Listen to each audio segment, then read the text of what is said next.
ensemble.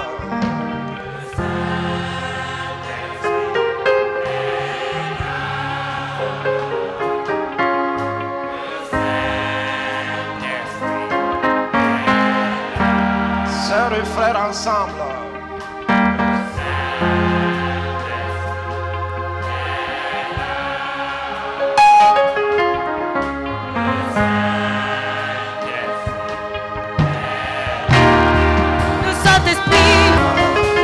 Le Saint-Esprit est là. Qu'est-ce qui arrive? Les maladies s'enfuient, les aveugles voient, les paralytiques sont de joie, les stériles enfantent. Si tu es stérile, ici le Saint-Esprit est là pour toi.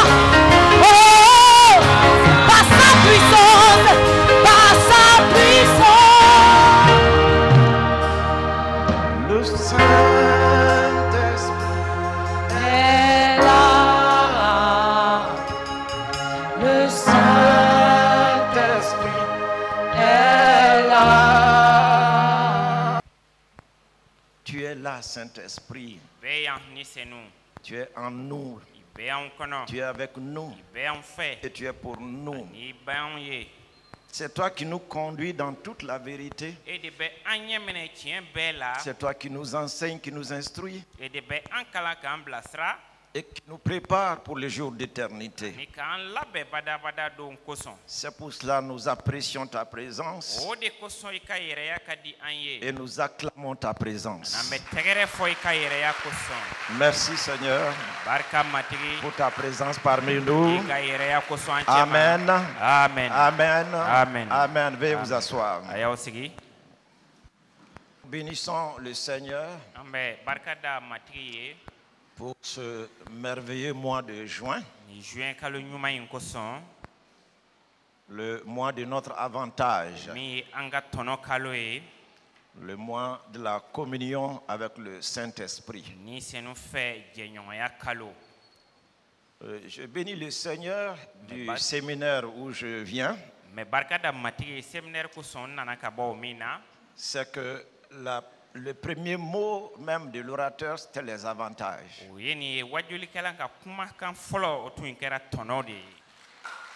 Alléluia. Amen. Je disais, merci Seigneur de confirmer ta parole.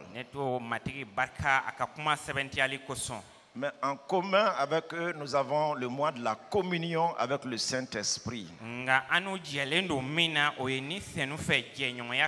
Mais tout cela se résume dans l'avantage qu'est le Saint-Esprit pour l'Église, qu'est le Saint-Esprit pour chacun d'entre nous.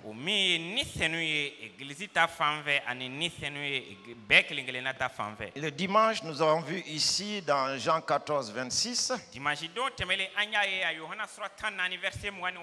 où c'est de la part de Jésus-Christ lui-même qui disait ceci: mais le consolateur, l'Esprit Saint, que le Père enverra en mon nom, vous enseignera toutes choses et vous rappellera tout ce que je vous ai dit. Ici encore, c'était en promesse. Il n'était pas encore venu. Mais Jésus va parler déjà lorsqu'il va être là. Et ce qu'il va pouvoir faire au milieu des disciples et dans le monde. En ce qui concerne la première parole du Seigneur que nous pouvons voir ici, il a dit, mais le consolateur. Le consolateur. Cela démontre déjà que dans ce monde-là, sur cette terre, comprenez une chose, que beaucoup d'hommes, sinon tous les hommes, toutes les femmes ont besoin de consolation.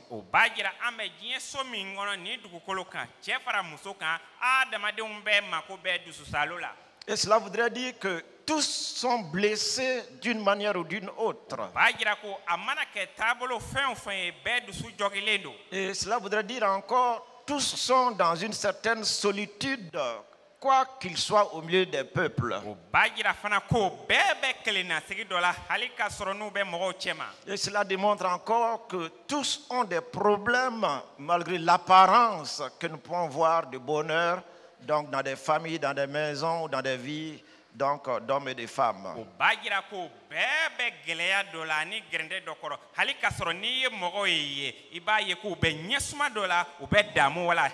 C'est pour cela le Seigneur va déclarer donc mais le consolateur.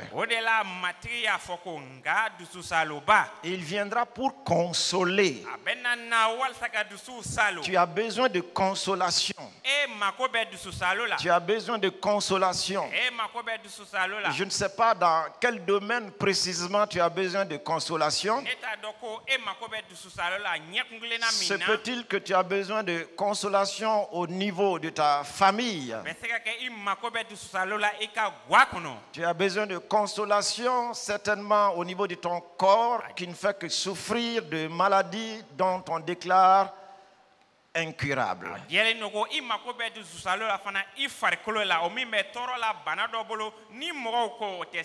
Ou encore tu as besoin de consolation dans ta vie professionnelle, de consolation dans tes finances, de consolation dans tes relations. Et même nous, ministres de Dieu, de consolation dans notre ministère. De consolation en ce qui concerne la vie de nos enfants ou de nos parents.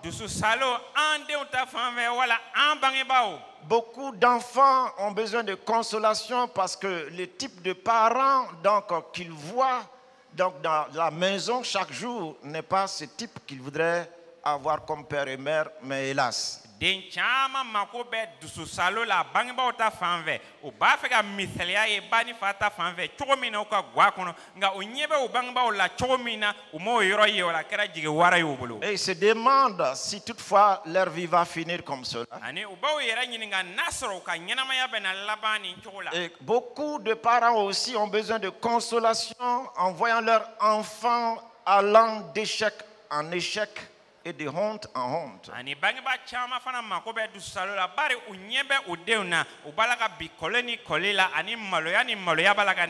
Ils auraient voulu avoir des enfants réellement qui puissent faire leur fierté, leur gloire, mais chaque jour, ils ont la tête basse à cause de leurs enfants.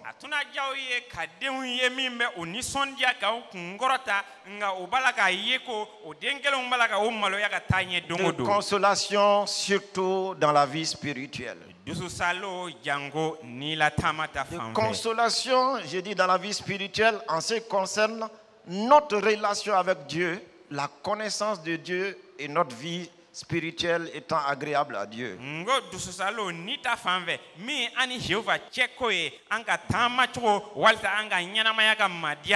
Beaucoup aimeraient connaître mieux l'Éternel Dieu, être mieux en communion avec lui que ce qu'ils vivent présentement.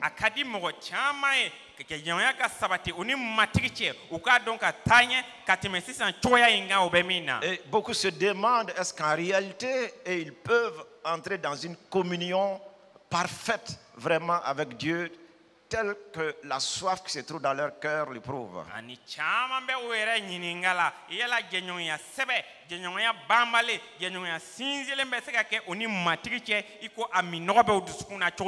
recherche de la consolation fait que beaucoup d'hommes et beaucoup de femmes vont aller de lieu en lieu uniquement pour chercher la consolation.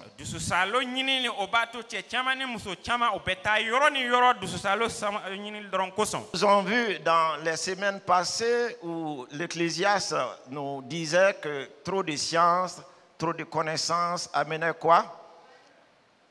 La douleur et quoi? Vous voyez?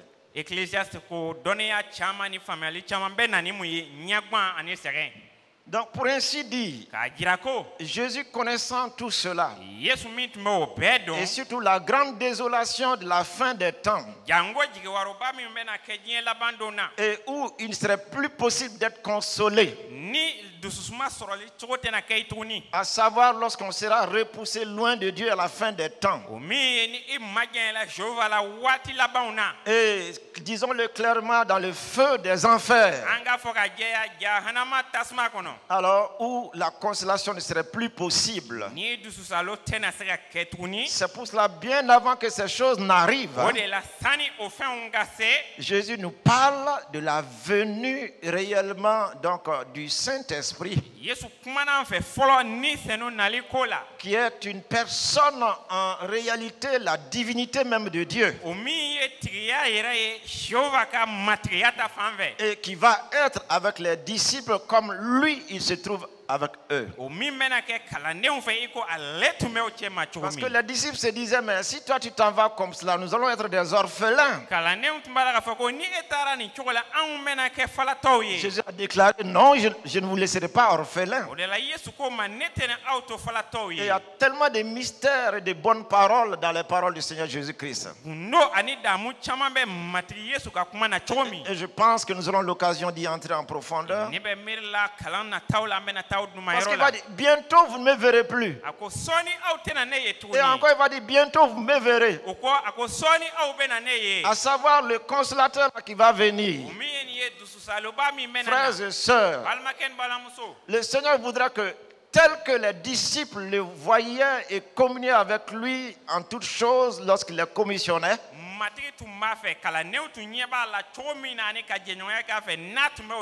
qu'il en sera de même donc avec le Saint-Esprit. Et avant d'avancer donc dans ces paroles du Seigneur, je déclare déjà cette semaine de Pentecôte là comme étant une semaine de consolation pour tout le peuple de Dieu que vous êtes.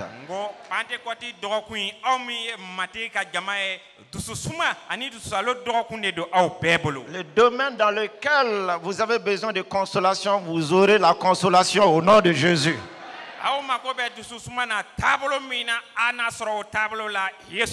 À tous ceux-là aussi qui nous écoutent dans d'autres contrées, à tous ces internautes, nous vous disons aussi la consolation que vous attendez de la part du Seigneur. Cette semaine-là est la semaine de consolation pour vous tous au nom du Christ Jésus.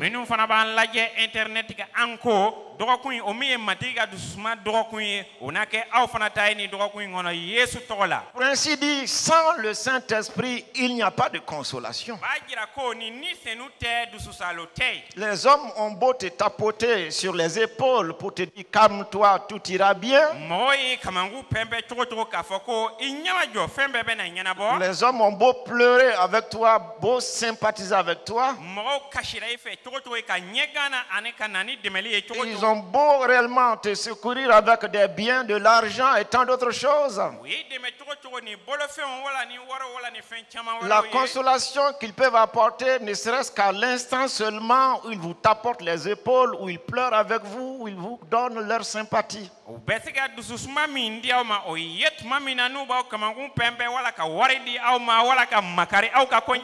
ne peut pas rester permanemment avec vous. C'est pour ça, dès qu'ils vont vous tourner le dos, le même problème va surgir encore. Je voudrais que nous puissions réellement comprendre l'importance donc de la personne du Saint-Esprit en cette semaine-là, et qui va vraiment donner une nouvelle dimension donc à l'Église. Et comme nous l'avons vu là-bas, un nouveau calendrier pour l'Église de Jésus-Christ. Dieu a un nouveau calendrier pour toi. J'ai dit, le Seigneur a un nouveau calendrier pour toi. Il a un nouveau calendrier pour ta vie. Un nouveau calendrier pour ton ministère. Un nouveau calendrier pour ton foyer, pour ta maison, pour tes affaires. Un nouveau calendrier pour ton mari, pour ton épouse, pour tes enfants. Il a un nouveau calendrier. Et le Saint-Esprit est venu avec ce nouveau calendrier-là. Il nous suffit de suivre seulement sa conduite et nous allons pouvoir recevoir la consolation dans tous les domaines de notre vie. Oui, il a dit, mais le consolateur, le Saint-Esprit, ce que nous voyons là, il est esprit, mais il est saint. Cela voudrait dire quoi? L'homme de lui-même ne peut pas réellement faire quoi que ce soit pour être saint. Rien du tout. Il a beau connu la morale, il a beau connu réellement les 10 commandements, il s'est beau efforcé à pratiquer ces choses. Jamais, jamais, jamais il ne pourra donc être saint et vivre dans la sainteté. Regardez ce que Jésus même va dire. Et si nous regardons par exemple donc à ces pharisiens-là qui disaient dans le temple, lorsque le publicain là priait et demandait à Dieu de lui pardonner ses péchés,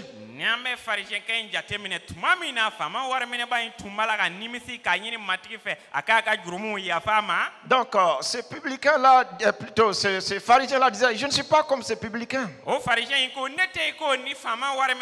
Je ne vole pas, je ne commets pas d'adultère, je ne mens pas, je jeûne donc 2 fois par semaine, j'apporte mes offrandes régulièrement. Donc, mais nous voyons qu'il parlait ainsi qu'il pratiquait la loi. Si nous regardons aussi l'histoire du jeune homme riche, donc, qui est venu à Jésus, mais Jésus lui a dit qu'est-ce qui est écrit. Donc c'est d'aimer l'Éternel Dieu de tout ton cœur, d'aimer les prochains, de ne point commettre d'adultère, de ne point voler. Le jeune homme, malgré qu'il soit riche, on voit qu'il avait bien acquis sa richesse honnêtement.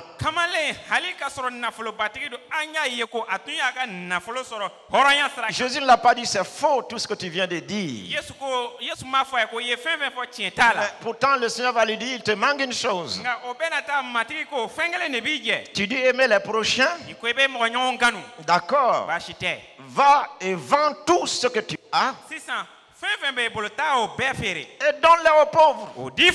Puis maintenant viens et suis-moi. L'homme a vu son péché parce qu'il fut triste. Il s'en est allé. Il n'est plus revenu vers le Seigneur. Donc beaucoup de gens pourraient témoigner comme ça dans l'ancienne alliance. Mais regardez ce que Jésus va dire. Ceux qui pensaient être saints, qui pensaient pouvoir marcher dans la sainteté, où il est déclaré, tu ne tueras point. Mais Jésus va dire, mais moi je vous dis, il suffit d'avoir la haine dans ton cœur contre ton prochain pour l'avoir tué. Qui peut donc être saint? Ne sommes-nous pas tous des meurtriers s'il s'agit de cette parole du Seigneur? N'as-tu jamais eu de la haine dans ton cœur contre quelqu'un et souhaiter même qu'un malheur lui arrive pour qu'il comprenne qu'il a eu tort? Il a été dit, tu ne commettras point d'adultère. Mais moi je vous dis qu'il suffit d'en avoir le désir dans le cœur pour l'avoir commis. Donc, qui donc peut réellement se sanctifier? Raison pour laquelle le Saint-Esprit, il est saint. Quand il vient en nous, c'est lui qui va nous donner la capacité de pouvoir marcher dans la sainteté. Il amène sa sainteté en nous. Il nous offre sa sainteté. Et c'est pour cela qu'il va pouvoir nous guider, nous conduire. Pour nous dire, non, ne fais pas cela. Oui, fais comme ceci. Il va nous communiquer donc sa sainteté. Et si nous voulons vraiment lui obéir. Ensuite, il est déclaré dans cette même parole. Parce que Jésus va déclarer. Donc le consolateur, l'Esprit Saint, que le Père enverra en mon nom. Donc, le Saint-Esprit vient au nom de qui sur la terre? Il vient au nom de qui? Il vient au nom de Jésus. Il vient au nom de Jésus. Pour ainsi dire que la personne du Saint-Esprit et la personne de Jésus, vous ne pouvez pas les séparer sinon que dans leur fonction. Alléluia. Amen. Jésus est venu pour sauver. Et donc le Saint-Esprit est venu pour que nous puissions marcher dans la sainteté et accomplir l'œuvre qu'un être humain ne peut faire si ce n'est que Dieu.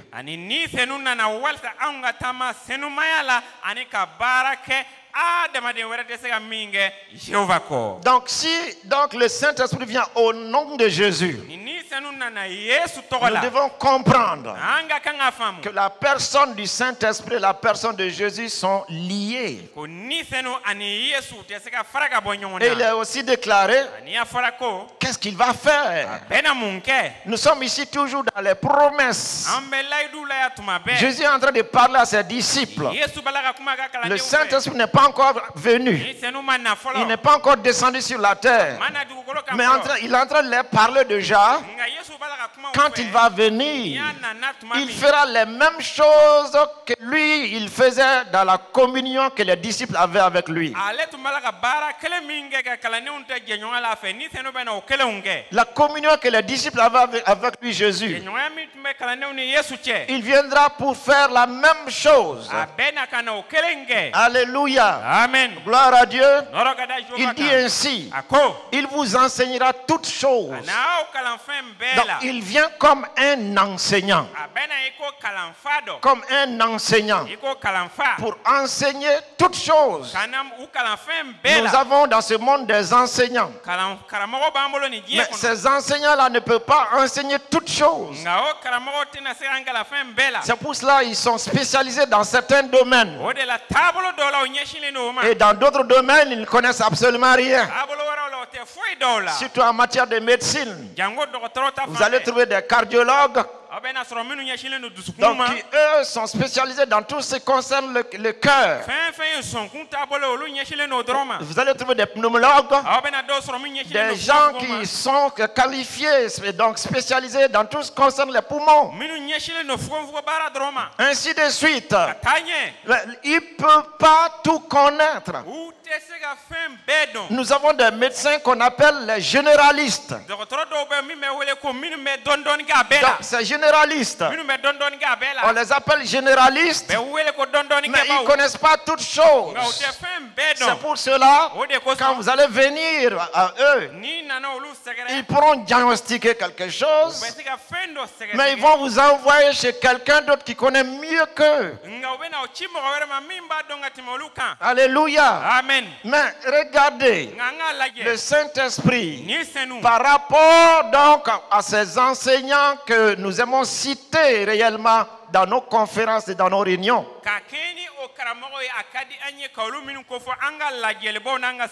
Qui aujourd'hui dans le monde, quand ils parlent, leurs paroles c'est comme de l'or. Leurs citations sont citées un peu partout. Alors qu'ils sont limités.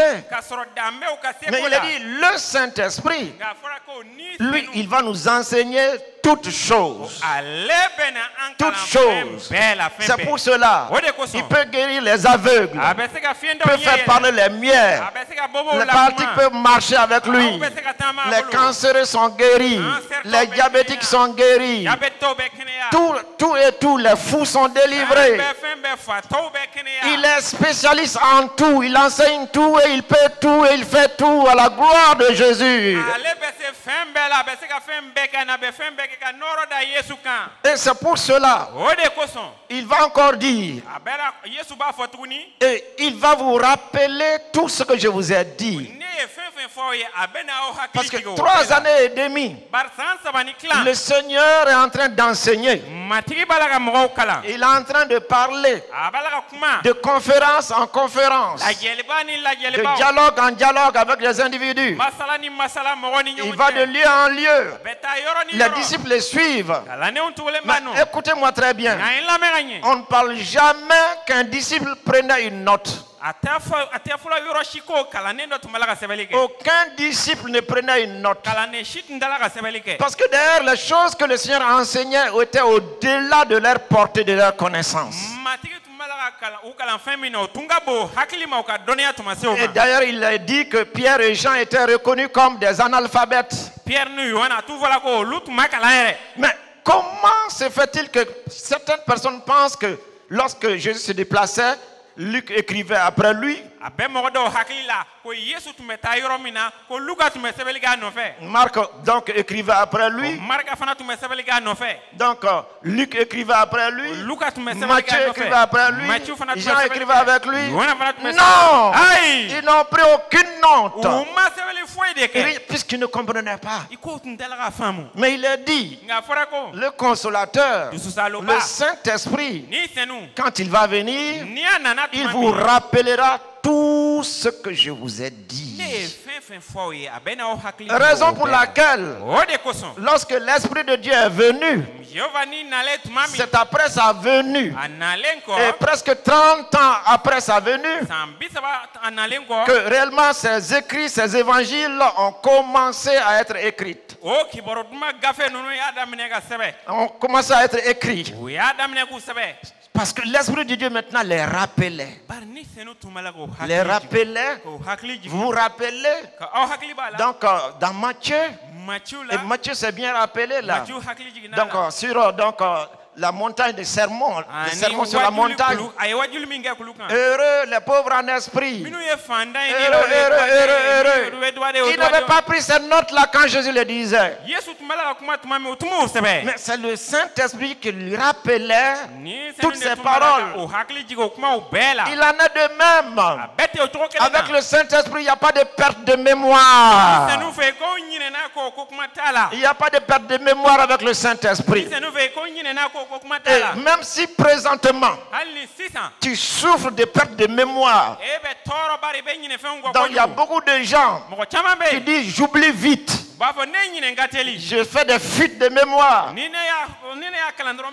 Comprenez très bien, avec le Saint-Esprit, que ce soit les choses de Dieu ou les choses de la terre, il peut raviver ton esprit afin qu'il n'y ait point réellement de fuite de mémoire en toi.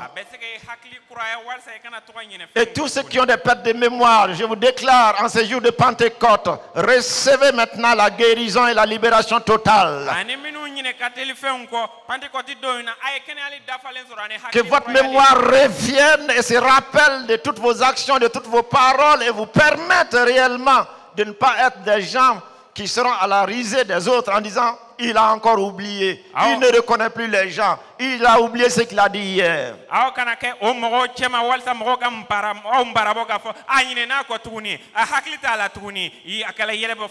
Donc nous voyons donc la personne du Saint-Esprit et regardez comment est-ce que l'Église a négligé cette personne-là.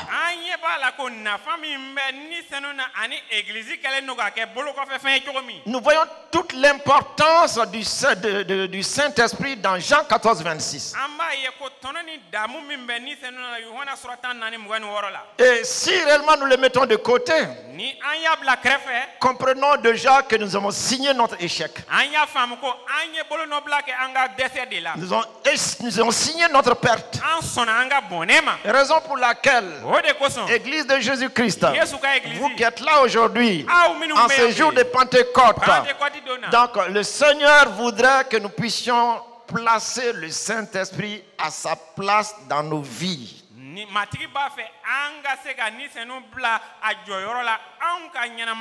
Alléluia. Amen. Gloire à Dieu. Gloire à Dieu. Oui. Son rôle est de nous enseigner. Et si vous suivez encore les paroles du Seigneur, on ne peut pas tout lire. Jésus a dit aux disciples, j'ai beaucoup de choses à vous dire. Beaucoup de choses à vous dire. Mais vous ne pouvez les comprendre maintenant. Vous ne pouvez le comprendre maintenant. Mais quand le Saint-Esprit va venir maintenant, quand il va venir, vous allez pouvoir comprendre réellement donc bien des choses. Par exemple, aucun des disciples encore ne comprenait la crucifixion de Jésus, son sang, donc sa mort sur la croix, ce que cela allait rapporter au monde entier.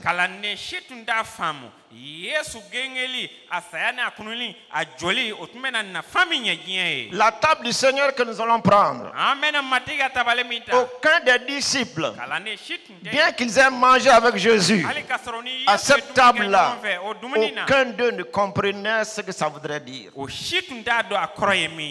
nous voudrions, en ce mois de juin, le mois de notre avantage, le mois de la communion avec le Saint-Esprit, cultiver réellement cette communion. Nous l'avons dit plusieurs fois, mais l'accent est mis cette fois-ci, en cette fin d'année 2019, pour la décennie, la fin de la décennie 2010-2020.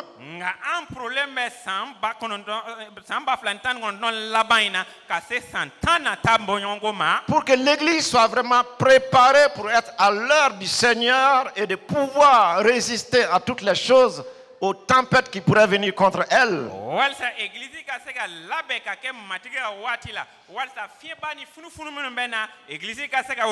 Si nous sommes avec sa personne, pas seulement avec ses dons, pas seulement avec l'onction, si nous sommes avec sa personne, nous pourrons ainsi résister à toutes ces choses. Alléluia. Amen. Regardez Pierre. Il a aussi chassé des démons. Il a guéri des malades. Beaucoup de choses, quand le Seigneur les avait appelés et les avait donné le pouvoir d'aller guérir et de chasser les démons. Mais la petite épreuve qui était arrivée lorsqu'on a arrêté Jésus, qu'une simple servante qui a dit à Pierre, toi aussi n'es-tu pas de l'heure?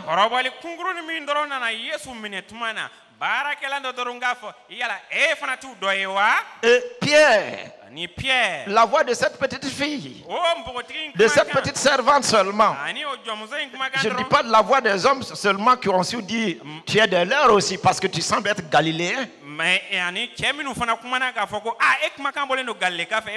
dit je ne le connais pas. Je ne le connais pas.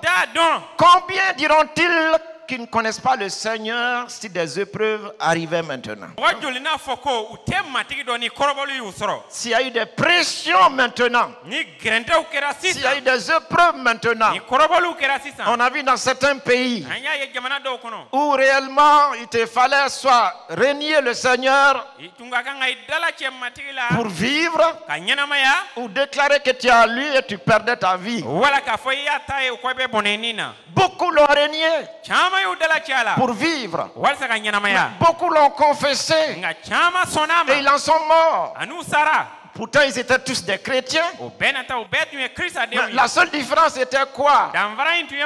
C'est que ceux-là qui ne l'ont pas renié, c'est qu'ils étaient en communion avec lui.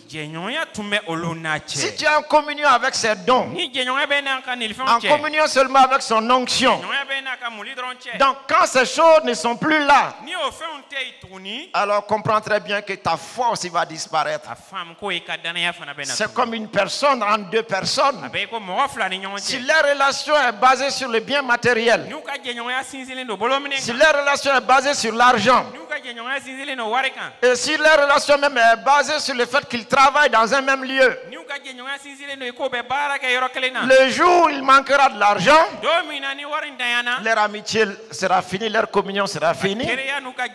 Ou encore le jour même où l'un des travailleurs sera licencié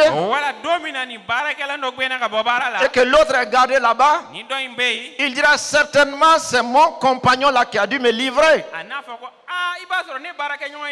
Donc si vous êtes lié au Seigneur à cause de ses dons, à cause du pouvoir, à cause de l'onction, à cause de la force, à cause du statut de serviteur qu'il t'a donné,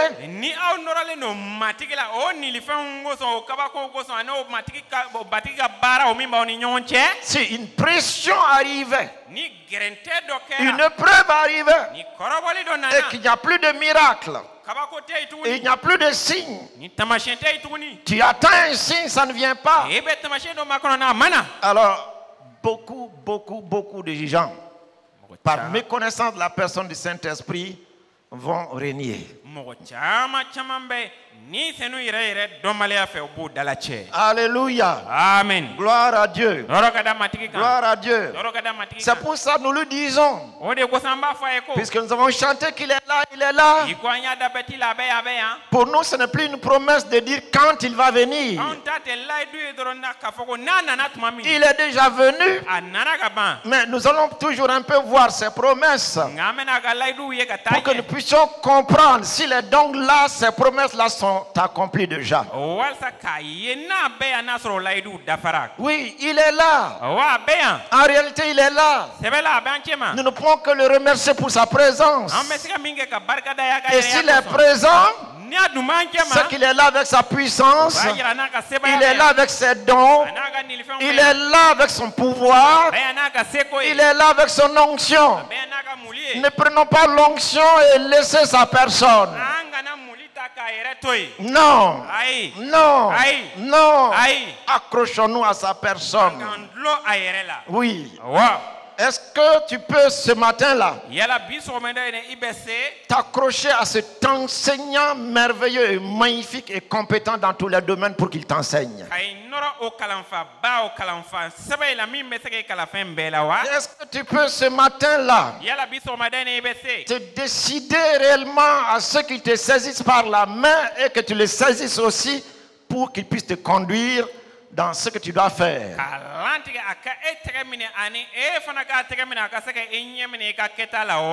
Voyons donc Jean 16, les versets 7 à 14. Que nous avons vu aussi la semaine passée.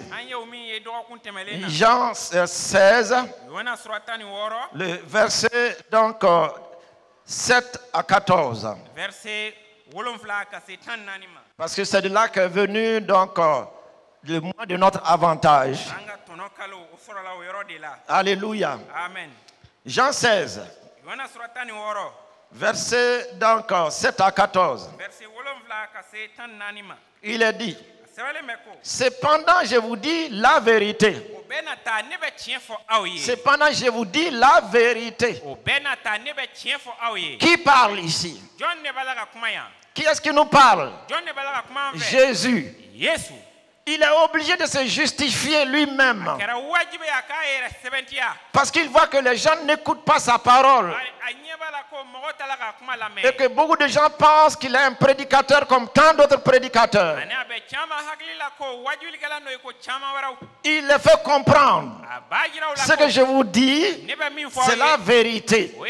C'est la vérité. Cependant, je vous dis la vérité.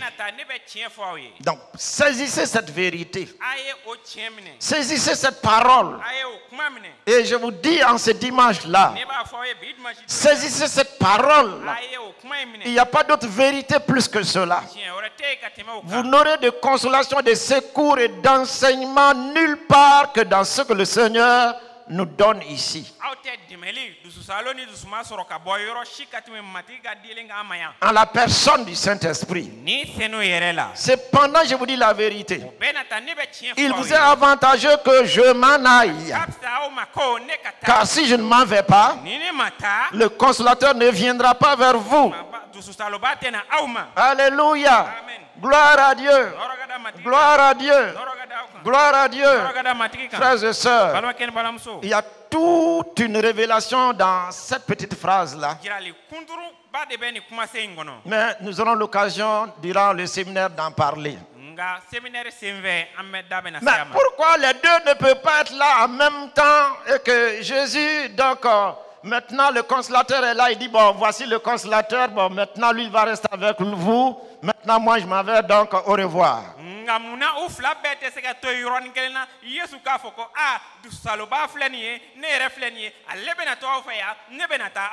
Vous n'avez jamais pensé à cela? Pourquoi Jésus n'a-t-il pas laissé le consolateur venir? Et puis il lui dit bon voilà celui-là qui va rester, c'est comme la passation des services là. La passation des services, celui qui doit reprendre le service, donc on va le présenter aux autres. Et donc ils vont signer. Et l'autre va partir. Mais il dit ici, regardez bien, car si je ne m'en vais pas, le consolateur ne viendra pas vers vous. Alléluia. Amen. Les deux ne peuvent pas être là ensemble parce que c'est la seule et même personne.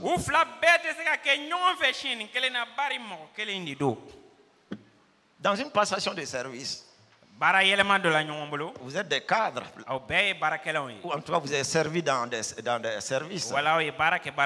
Quand on dit le nouveau directeur va venir, donc on montre le nouveau et l'ancien. Et alors donc il y a la passation. On voit l'ancien partir, on voit le nouveau s'asseoir. Mais ici Jésus dit, car si je ne m'en vais pas, il ne pourra pas venir. Et d'autre part, il avait dit, encore un peu de temps, vous ne me verrez pas. Mais encore un peu de temps, vous me verrez. Seigneur, aide-nous. Aide-nous, Seigneur. Mais il dit, mais si je m'en vais, je vous l'enverrai. Alléluia. Amen. Alléluia. Amen. Gloire à Dieu. Donc nous parlons d'abord de l'avantage. Puisqu'il y a beaucoup de choses à dire. L'avantage. Donc le consolateur, là, le Saint-Esprit, c'est l'avantage que le chrétien a sur cette terre.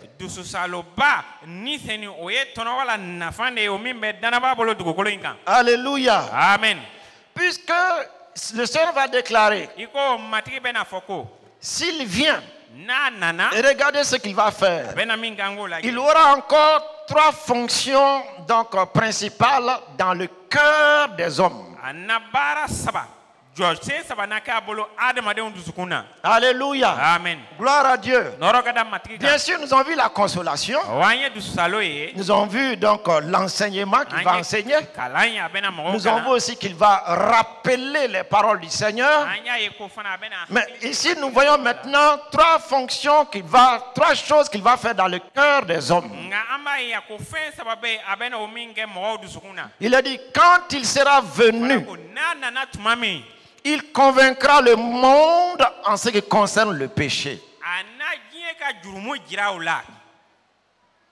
Alléluia. Amen. Il convaincra le monde en ce qui concerne quoi? Le péché. Le monde sait qu'il pêche. Les hommes savent qu'ils pêchent. Mais aucun réellement n'est convaincu. que Jésus est le Sauveur, que Jésus est le Seigneur. Parce que c'est là réellement le grand péché de ne pas connaître qui est Jésus, qu'il est Sauveur. Nous allons voir l'explication plus tard. Quand il sera venu, il va convaincre le monde concernant le péché, premièrement. Deuxièmement, il va convaincre le monde de justice. Troisièmement, il va convaincre le monde de jugement. Voici les trois choses qu'il va faire dans le cœur, à l'intérieur donc de l'homme. De tout homme. Alléluia. Amen. Le verset 9 va expliquer pourquoi il va convaincre le monde de péché. En ce qui concerne le péché, parce qu'il ne croit pas en moi. Parce qu'il ne croit pas en moi. Le péché qui conduit en enfer. Et le péché qui est impardonnable. À la fin des temps, durant ton existence terrestre, si tu n'as pas cru en Jésus, si tu n'as pas cru en Jésus, voilà le péché réellement qui va signer ta perte totale, ta perdition totale. Alléluia. Amen. Gloire à Dieu. Les autres choses que nous appelons péchés sont bien sûr des péchés, mais ce sont là des symptômes de péché, comme nous voyons les symptômes des maladies.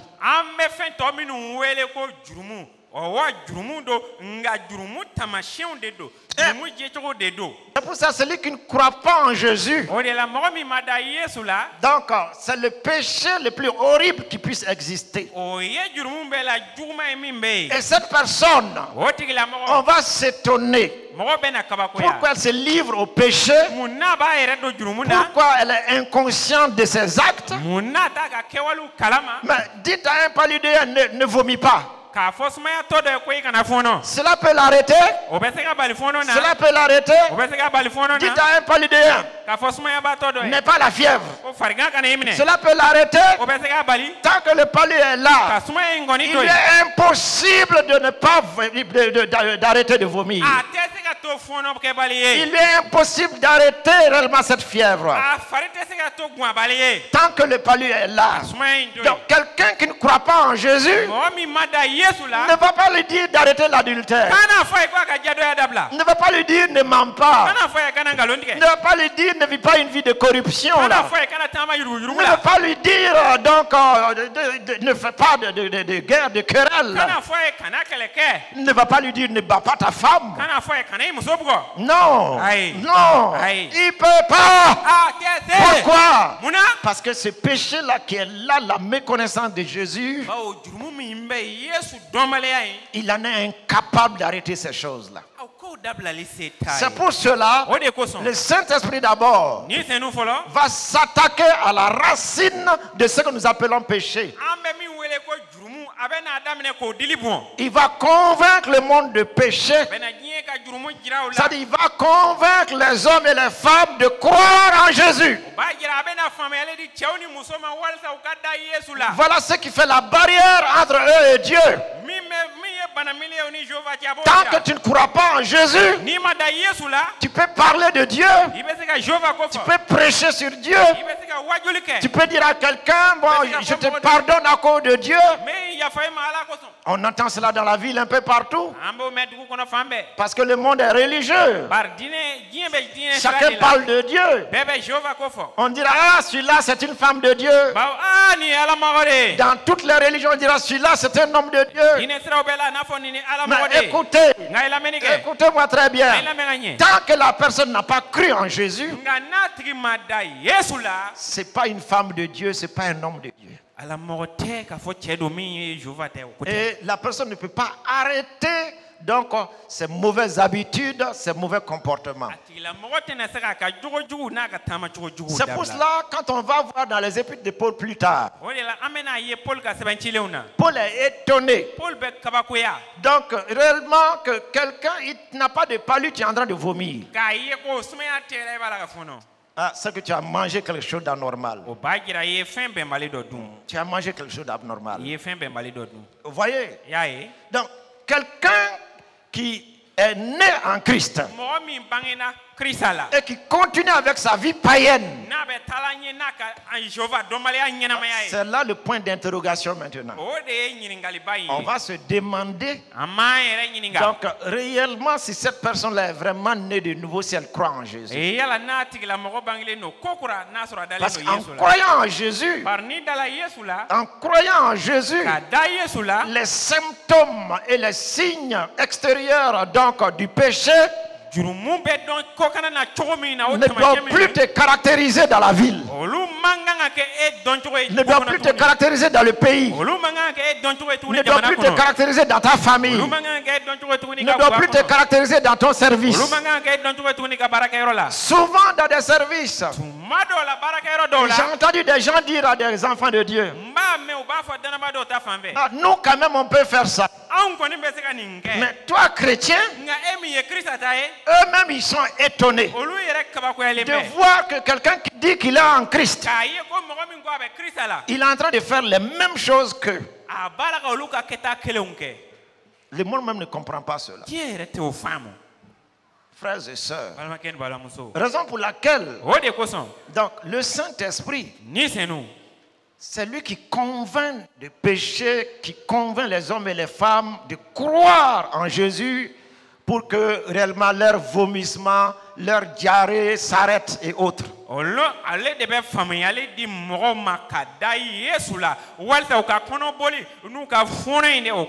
À savoir la vie de péché qu'ils mènent.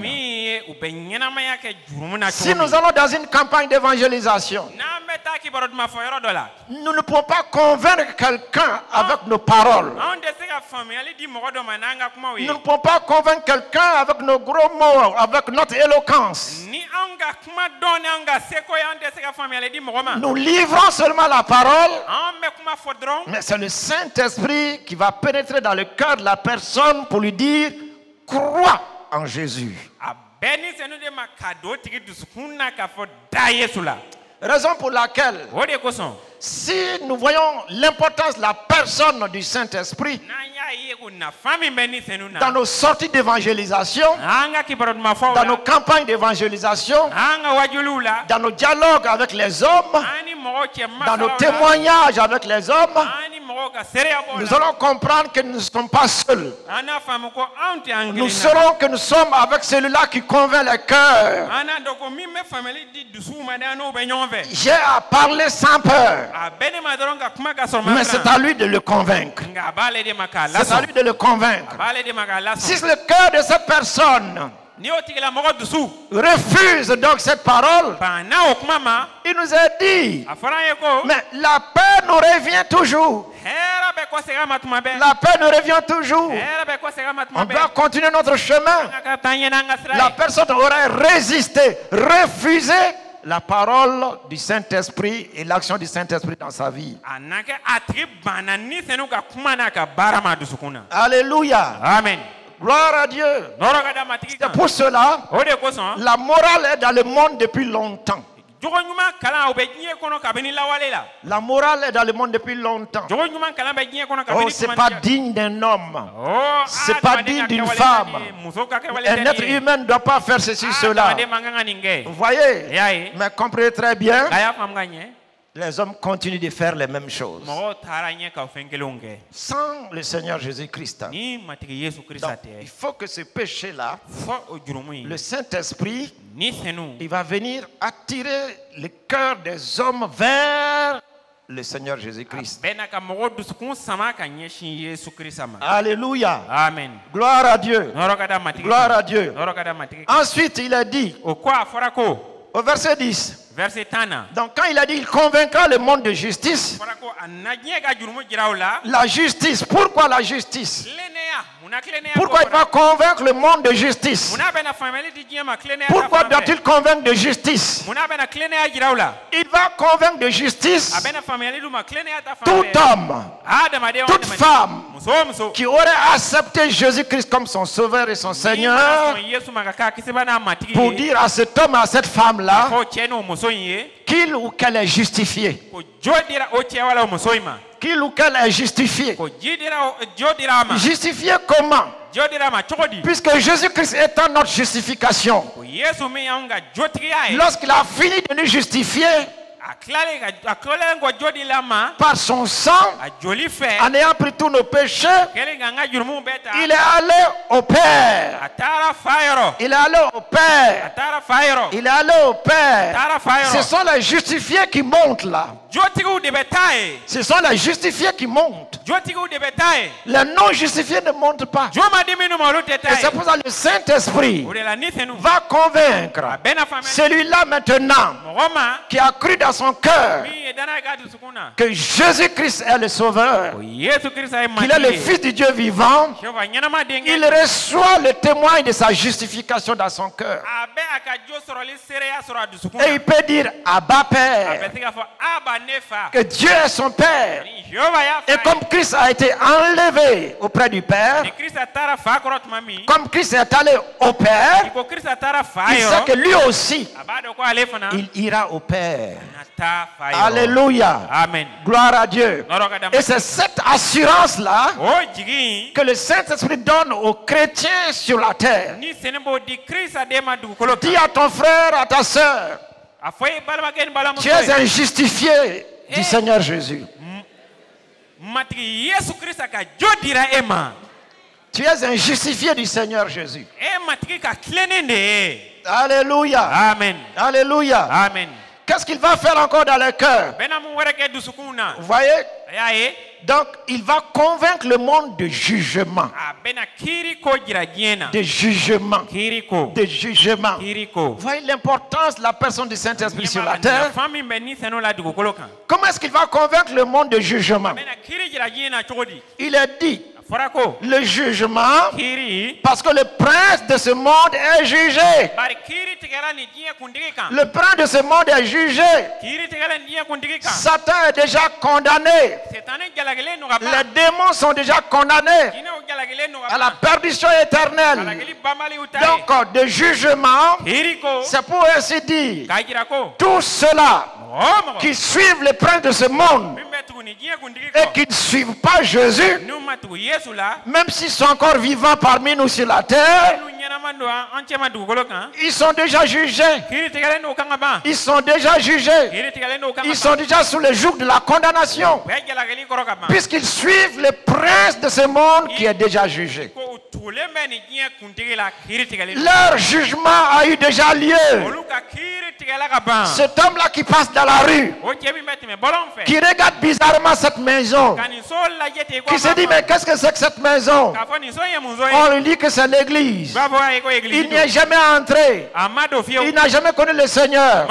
Mais son jugement est déjà fait. Son jugement est déjà fait.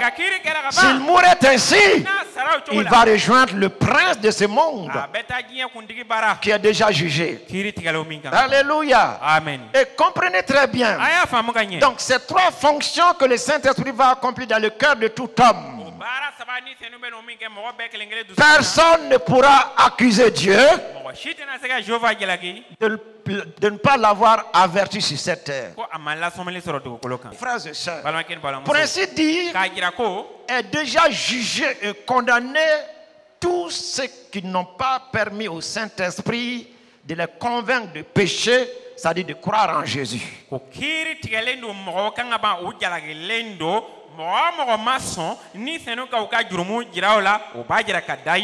Et aussi, ils ont eu aussi par le Saint-Esprit ce témoignage que ceux qui sont en Christ Jésus sont justifiés et vont aller au Père. Les païens.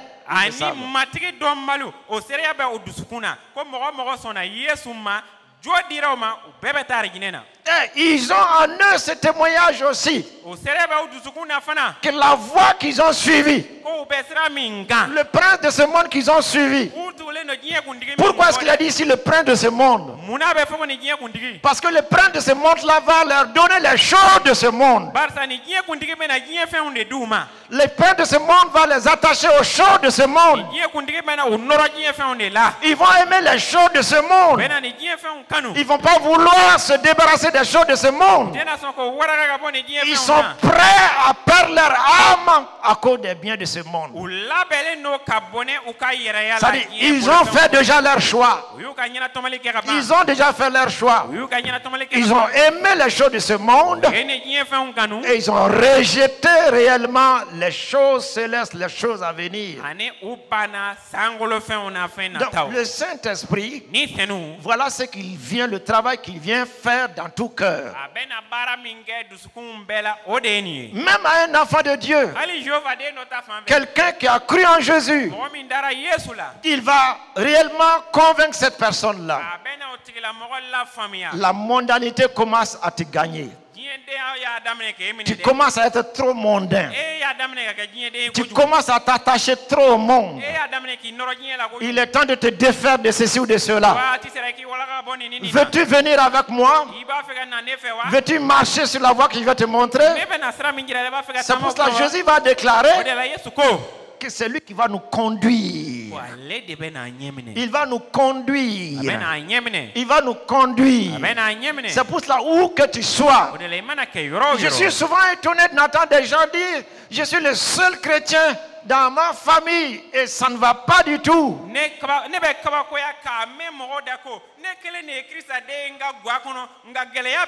Donc on me persécute.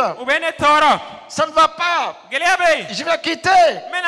Mais il est dit, le Saint-Esprit, il est là en personne avec toi où que tu sois. Dans le feu, il est là. Dans les eaux, il est là. Et il a déclaré que rien ne pourra réellement te consumer, ni le feu ni les eaux t'engloutir.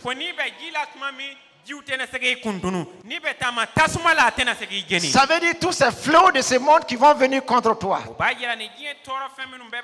Le feu sont toutes ces difficultés de ce monde-là qui peuvent venir contre toi. Les autres submersions, ce sont tous ces problèmes-là dont tu ne peux pas t'en sortir toi-même. Au moment où les hommes pensent que c'est fini pour toi, ta tête va sortir de dessus des eaux au nom de Jésus.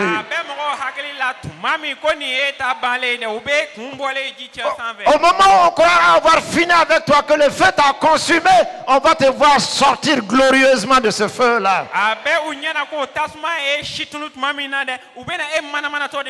Parce que feu contre feu, le feu du Saint-Esprit est plus que tout autre feu.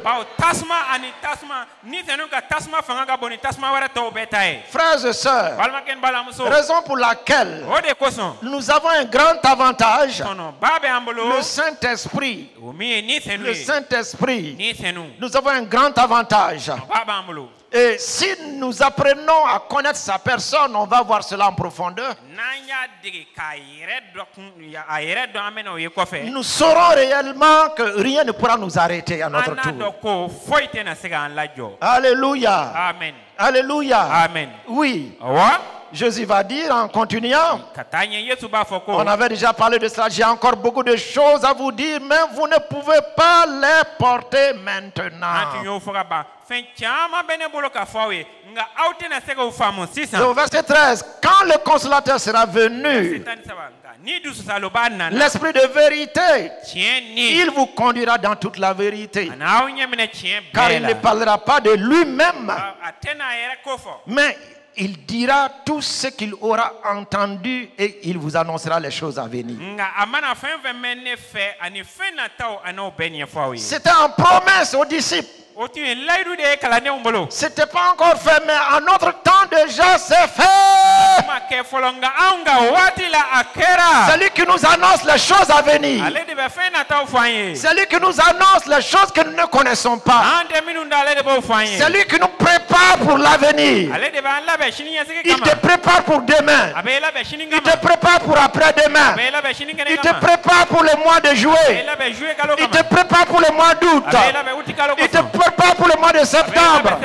Il te prépare pour le mois d'octobre, de novembre, de décembre. Il te prépare pour 2020. Il te prépare pour les dizaines d'années. Le nombre d'années que tu as devant toi. Il te prépare pour le jour du Seigneur. Et c'est pour cela que chaque fois il va t'annoncer les choses à venir. Il va t'annoncer les choses à faire.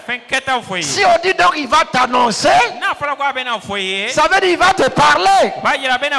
Et pour qu'il parle, quand on dit que quelqu'un parle, c'est que c'est une personne. C'est qu'il est là.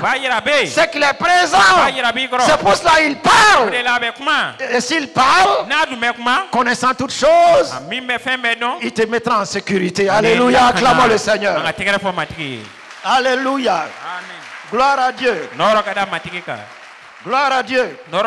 Mais il a dit, le Saint-Esprit, il ne va pas parler de lui-même. Il parlera toujours de Jésus. Toujours de Jésus. C'est pour ça que tout ce qui n'est pas Jésus, il n'est pas là-dedans. La chose peut réussir. La chose peut t'apporter un bonheur. Mais puisque ce n'est pas de Jésus, le Saint-Esprit n'est pas là-dedans. Et c'est pour cela, ce serait comme un feu de paille. Ce serait comme un feu de paille. Une jeune fille qui se marie à quelqu'un qui n'est pas au Seigneur, même si la personne vient te déposer à la porte de l'église, même si la personne vient te déposer et s'assoit derrière et attendre, ensuite il s'en va avec toi. Comprends très bien une chose, que Dieu n'est pas là-dedans. Il n'est pas là-dedans. Il n'est pas là-dedans. C'est la même chose pour un jeune homme qui choisit donc une fille qui ne connaît pas le Seigneur.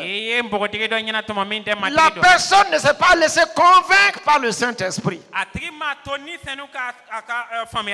Vous voyez, la personne a renié la personne de Jésus. Et toi tu dis, qui a été convaincu du Saint-Esprit, que Jésus est Seigneur et Sauveur, et toi tu dis que je vais former une seule et même chair avec cette personne. Et tu veux être béni. Et tu veux que Dieu y entre. Ça, c'est encore une des ruses de l'ennemi. Alléluia. Amen. Verset 14. Il me glorifiera.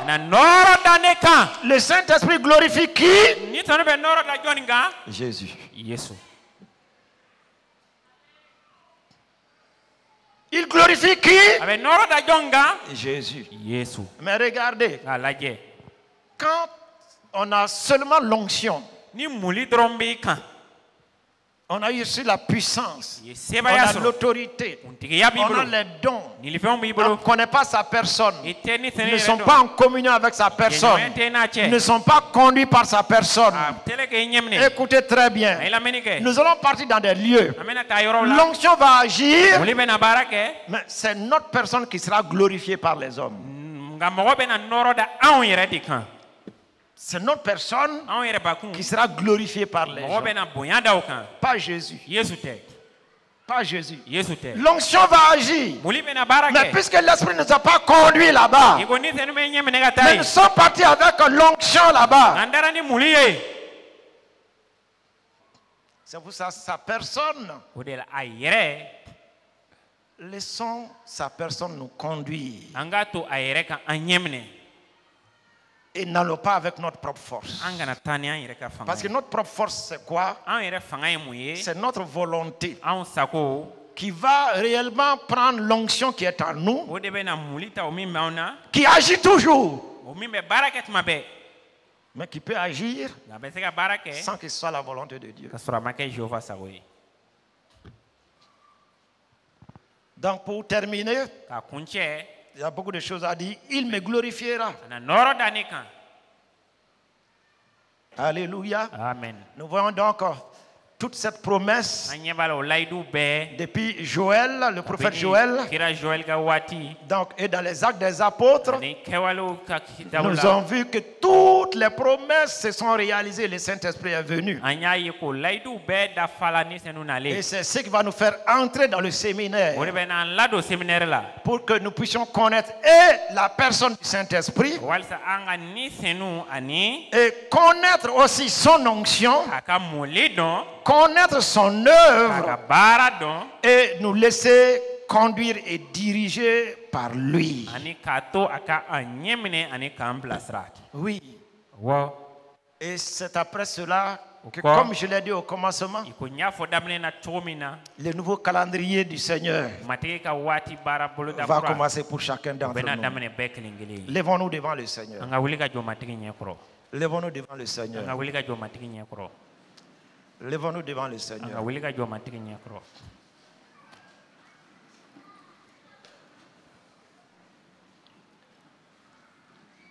Seigneur Saint-Esprit, levez les deux mains. Dites après moi, Seigneur Saint-Esprit,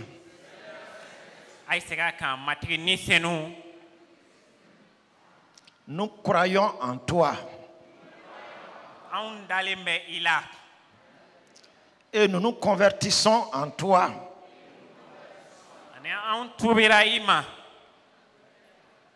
Fais ton œuvre de conviction dans nos cœurs.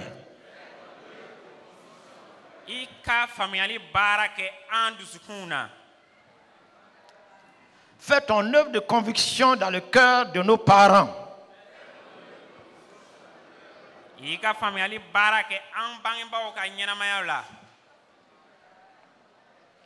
Fais ton œuvre de conviction réellement dans ce pays, le Mali.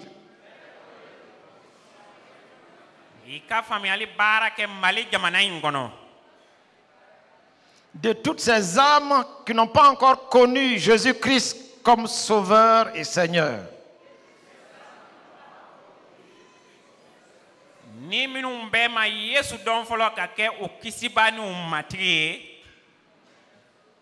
Les bamaraphones, on ne vous entend pas.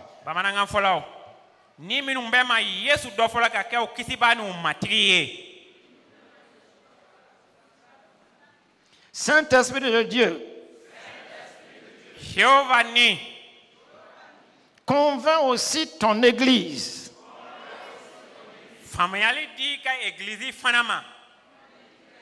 sur ta personne pour qu'elle soit conduite et dirigée par toi.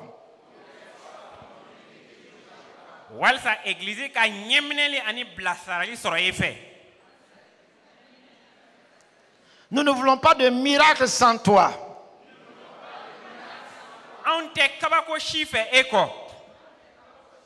Ni Sentala. Nous ne voulons pas de guérison sans toi.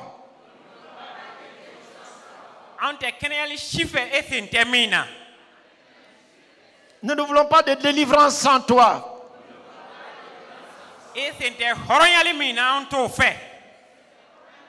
Nous ne voulons pas d'élévation sans toi.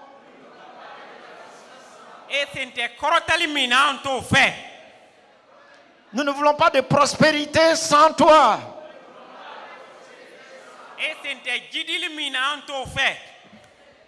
Nous ne voulons pas de ministère sans toi.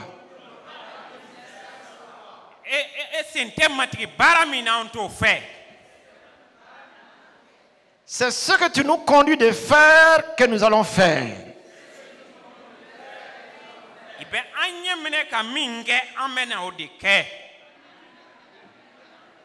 Saint-Esprit de Dieu, Esprit Saint au milieu de nous,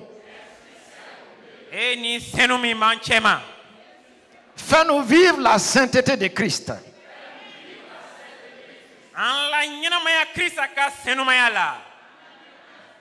Fais-nous marcher dans la justice de Christ.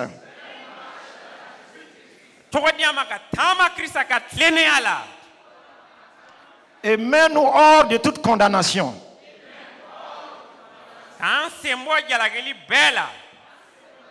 Seigneur Saint-Esprit,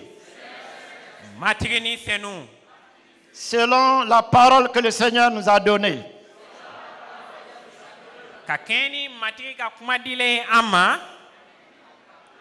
tu es déjà venu au milieu.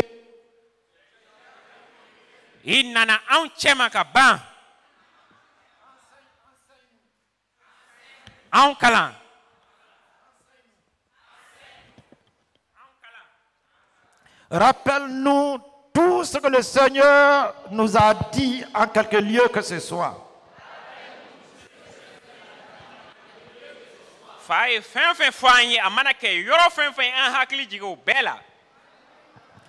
Saint-Esprit de Dieu, tu parles.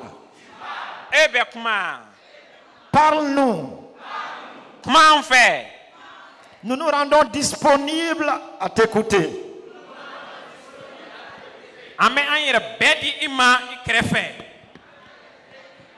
Nous nous rendons disponibles à t'écouter.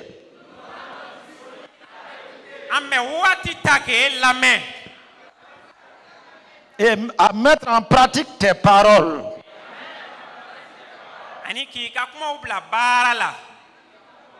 Tu es ici présent, Saint-Esprit. Comme Jésus était présent physiquement au milieu des disciples.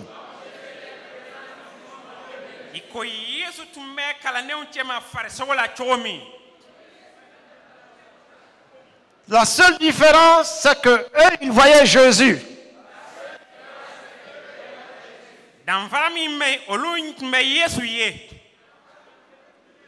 Et ils voyaient Jésus physiquement.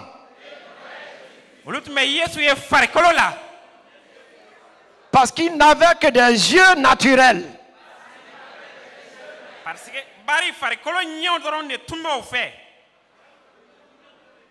Bon, le bambaraphone là, il faut parler. Ils n'avaient pas Dieu spirituel.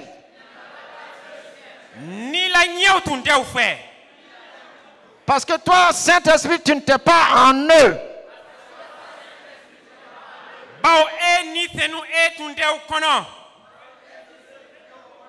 Mais puisqu'ils le voyaient de leurs propres yeux,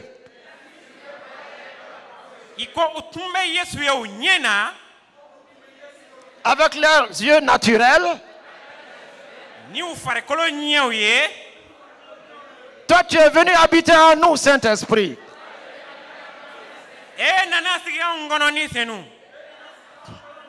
Tu es esprit. Et tu es saint. Et tu nous as donné des yeux spirituels pour te voir.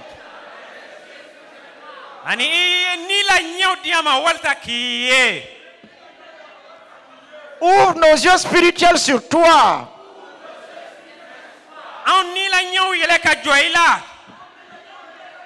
Que nous puissions voir ta personne.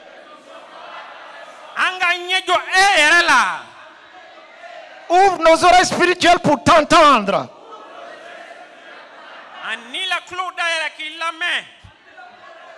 Afin que nous puissions entendre ta parole.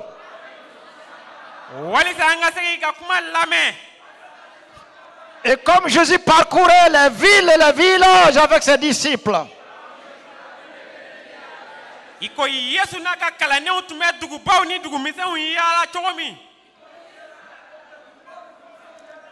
les disciples ne partaient nulle part si le Seigneur n'était pas devant eux.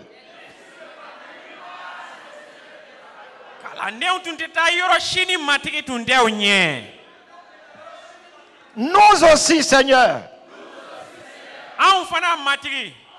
avec nos yeux spirituels ouverts,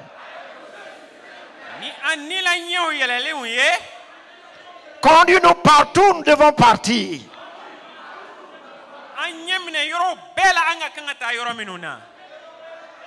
Fais-nous faire ce que nous devons faire. Donne-nous ce que tu dois nous donner.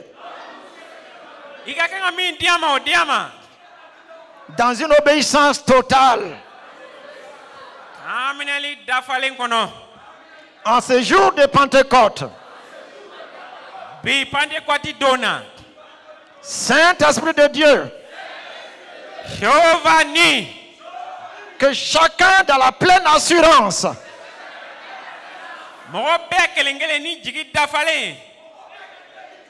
sache que tu es avec lui, en lui et pour lui, et que tu marches avec lui.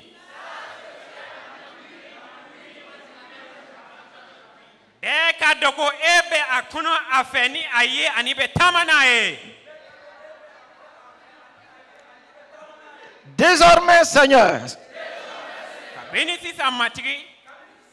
Esprit Saint, conduis partout où nous devons aller dans ce monde.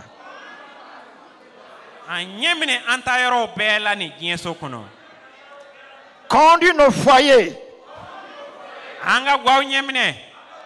Conduis-nous dans notre futur. Conduis-nous dans le travail que nous devons faire.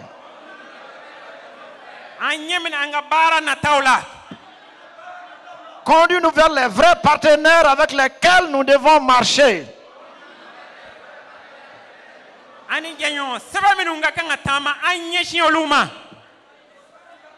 Saint-Esprit de Dieu, tu es là et nous te disons merci. Père Céleste, que tu sois glorifié par ta parole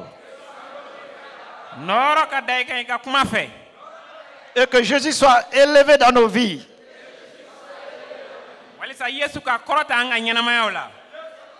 Et que le Saint-Esprit nous révèle le royaume.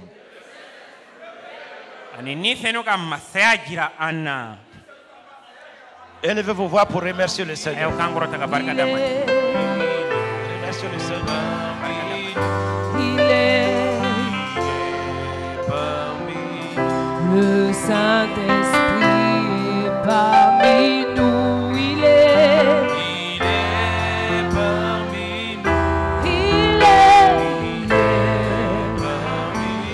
Il est parmi nous. Le Saint-Esprit est parmi nous. Il est parmi nous. Il est parmi nous. Il est parmi nous. Voilà pourquoi je veux le louer. Je veux le louer. Me louer. Je veux le louer. Voilà pourquoi je veux l'exalter. L'exalter. Je veux l'exalter. Je veux l'exalter. Voilà pourquoi je veux saluer. Nous saluons ta présence au milieu de nous, Saint-Esprit de Dieu. Saluer.